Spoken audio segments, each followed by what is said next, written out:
Hey everybody, and Tony here with a review of yet another favorite Nicktoon of mine that has been very well known and kind of infamous for its use of sexual innuendo and double entendres, yet has been very well loved by a lot of fans of 90s cartoons and has also been, well, a huge influence on other cartoons as well, and has also taken such tips from Ren and Stimpy.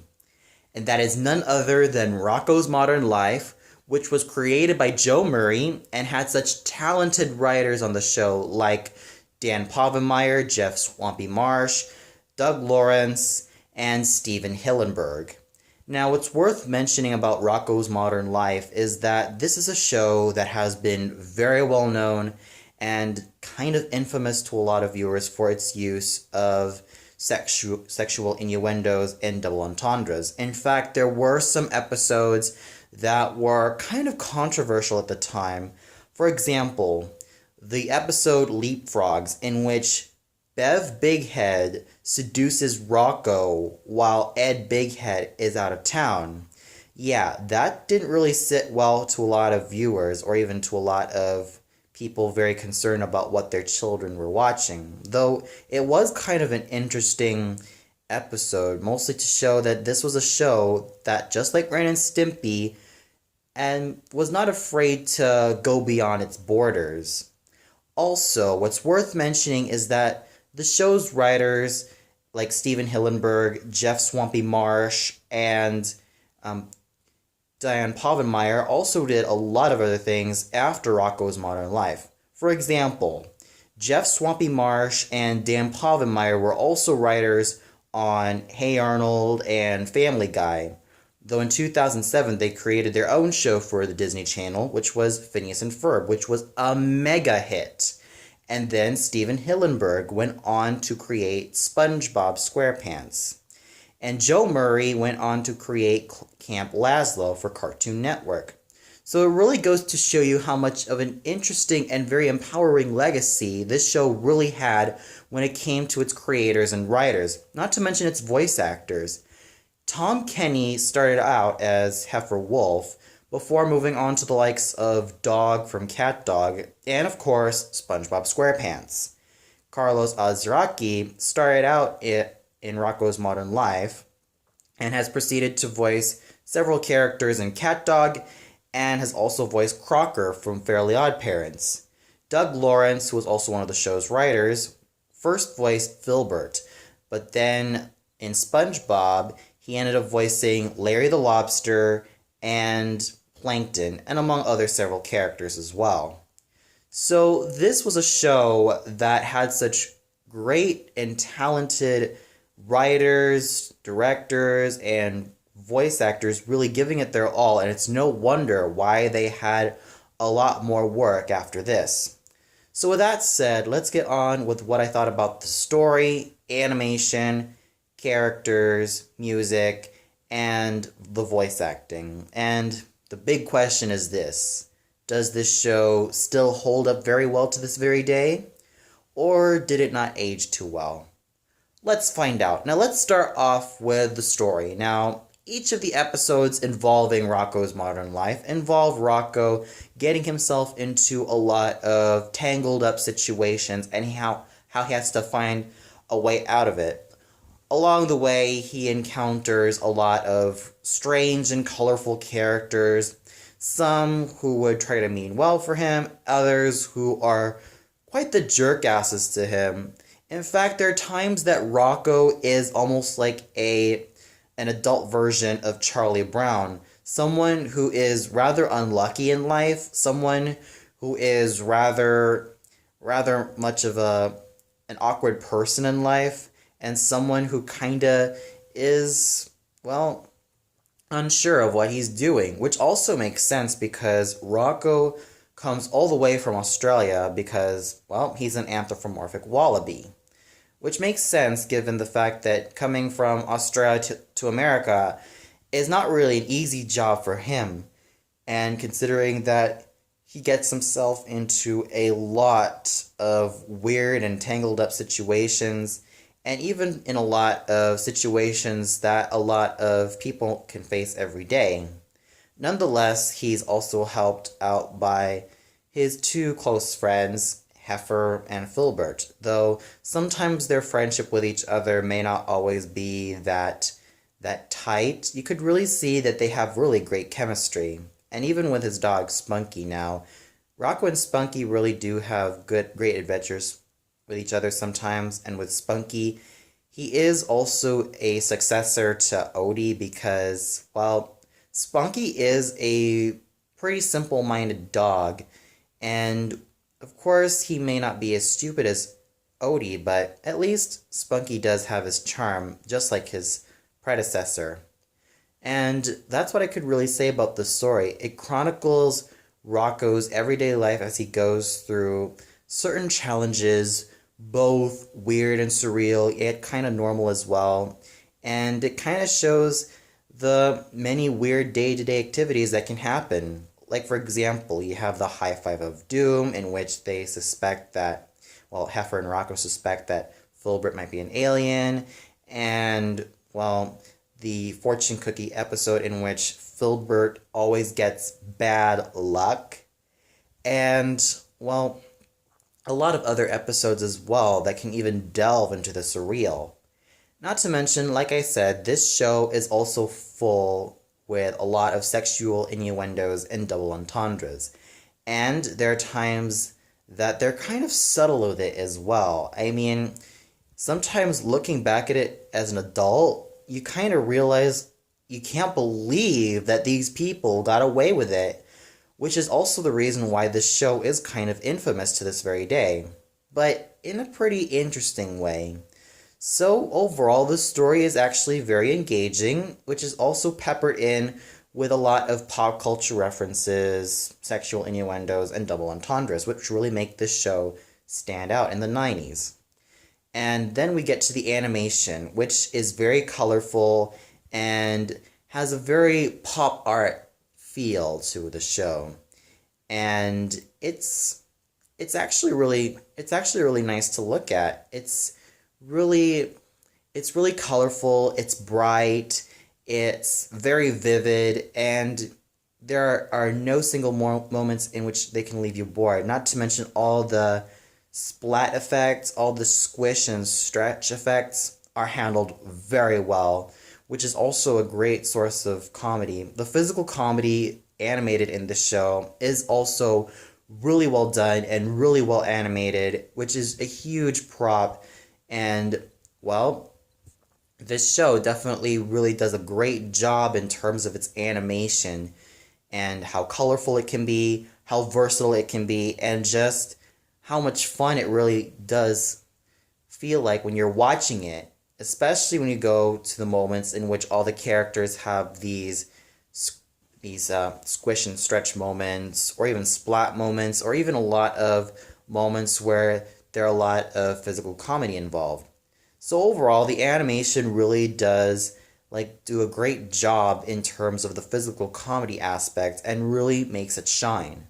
Then we get to the music. Now, interestingly enough, there were two versions used from Rocko's Modern Life. The first version, which was from season 1 to 2, was mostly in a lower key and, well, had some traditional Australian instruments, Aboriginal instruments like the didgeridoo being used. And we even have a basso voice singing the echo, Rocko's Modern Life. And we even have Rocko singing or saying Spunky, or yelling Spunky for 2 times until the very end of the opening. And then we get to the later opening, which was sung by the B-52s.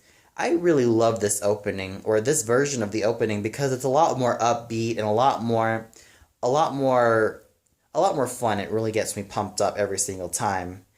And the show's music really does make great use of a lot of jazz and a lot of easy listening. And, well, it has its own quirkiness to its music. So overall, the music is definitely some of the quirkiest that I've listened to, and one that I enjoy as well. Oh, sure, they also make some use of classical music, but it's not always that often that you'd hear in Ren and Stimpy.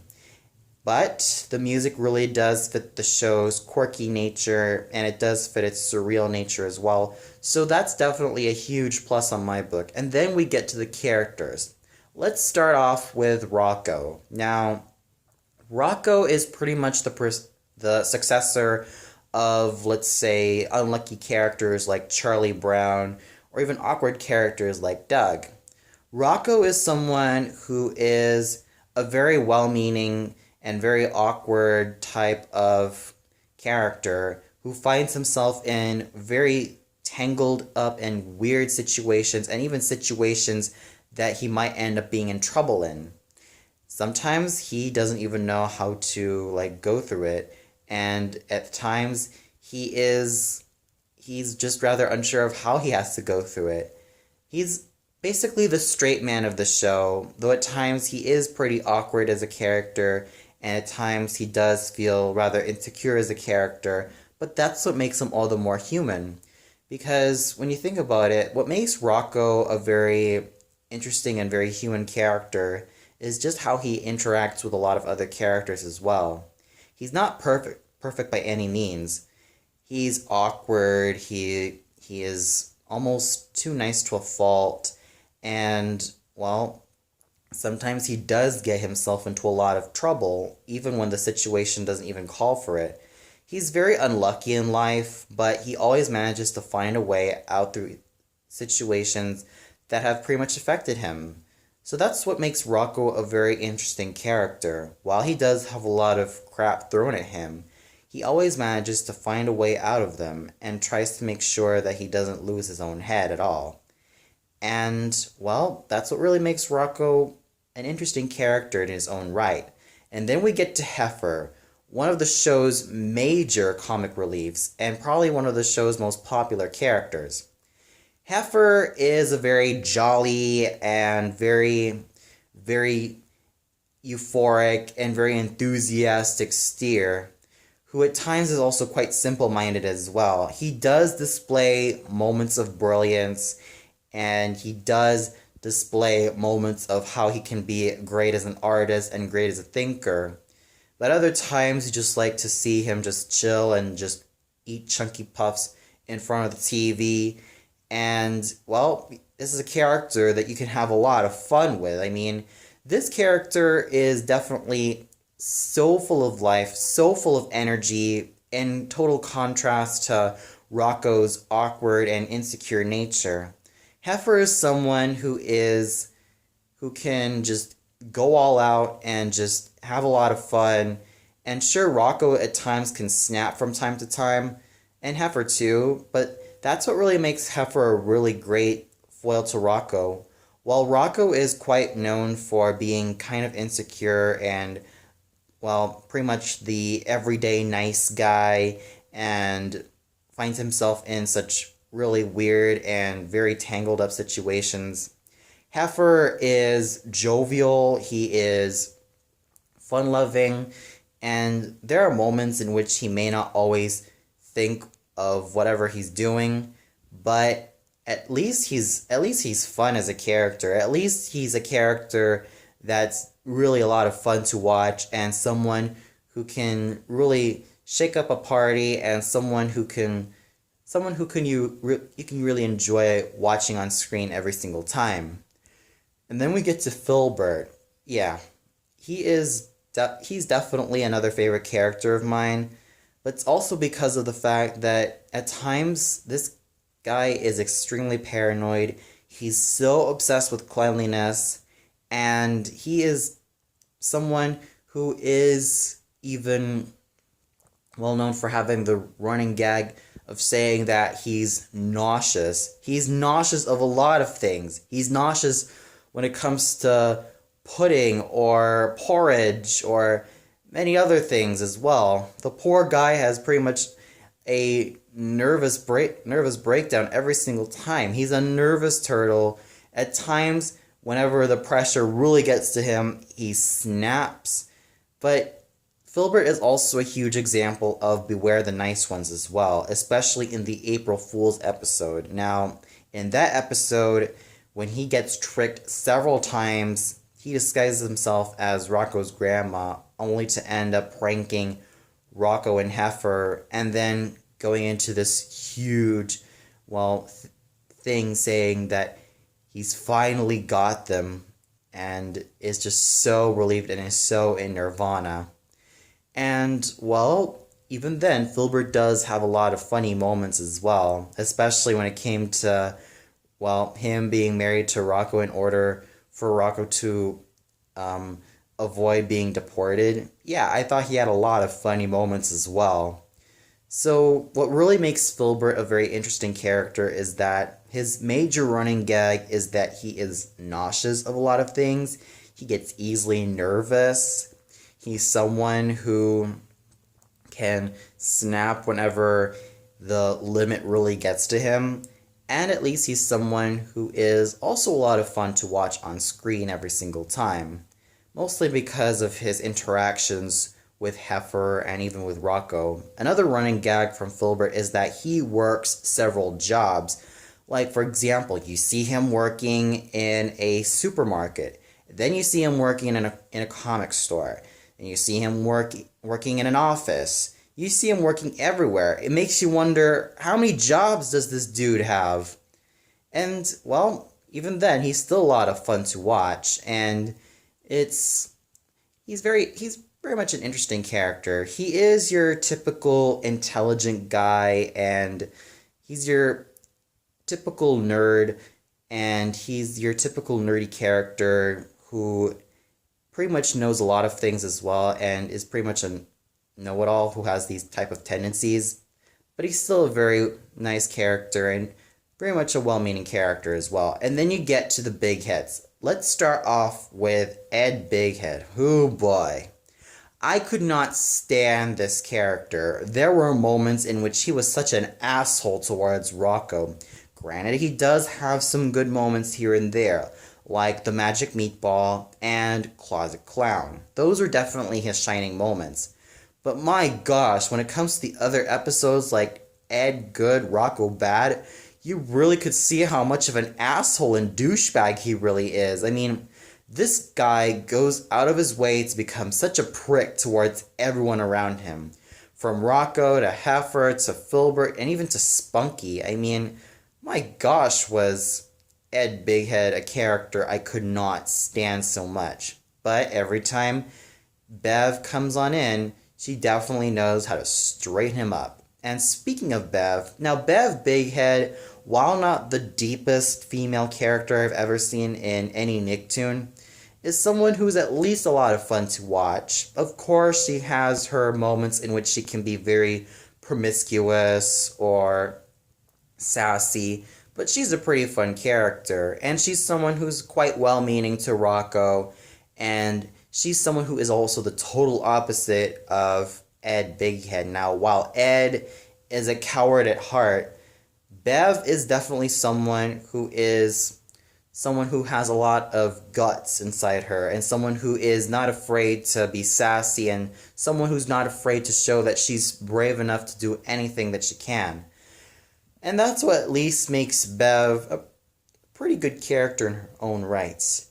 Not the deepest character that I've ever seen, and the same thing can be said about Ed Bighead, but still a very fun and very interesting character as well. And then we get to Spunky, who is pretty much the successor to Odie from Garfield.